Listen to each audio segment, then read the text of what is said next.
Est-ce que tu te souviens déjà quand tu as démarré l'accompagnement, l'état émotionnel dans lequel tu étais et puis la situation aussi concrète professionnelle dans laquelle tu étais?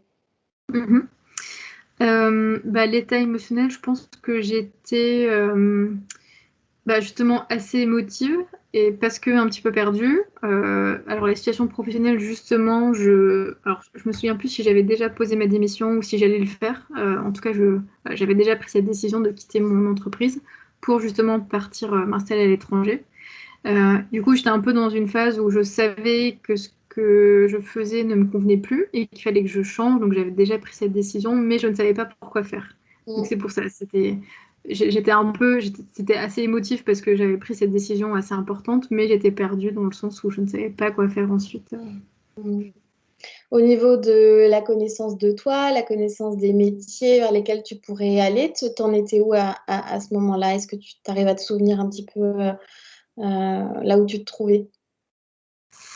Je pense que à ce moment-là, c'était le cadre en fait dans lequel je voulais travailler, m'inscrire, etc. était pas forcément très clair parce que justement, je pense que j'avais pas forcément une bonne connaissance de ce qui était important pour moi dans mon équilibre vie pro, vie perso et sur mes besoins.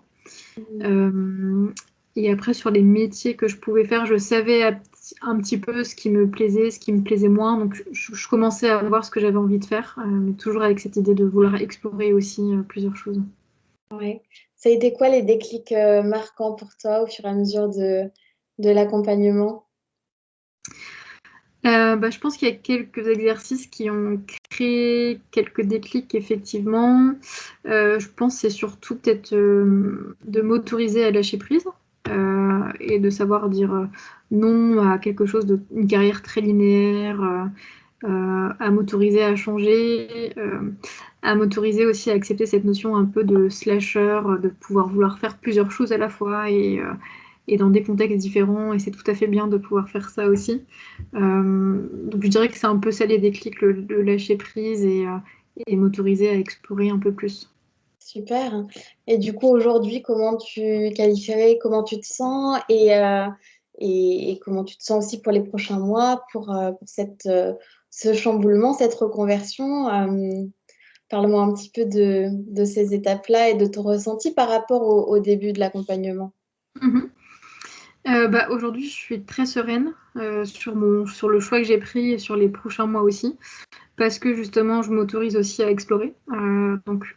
Même s'il y a encore c'est des zones de flou, pour moi, elles sont OK parce que justement, je suis dans cette exploration.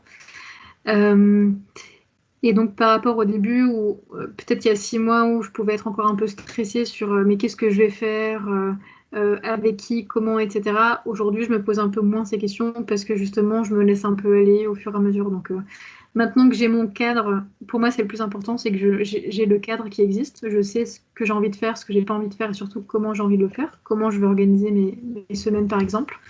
Et après, ce que je fais à l'intérieur de ce cadre-là, tant que ça respecte mon cadre, peu importe, je me laisse un peu tester. Top, génial.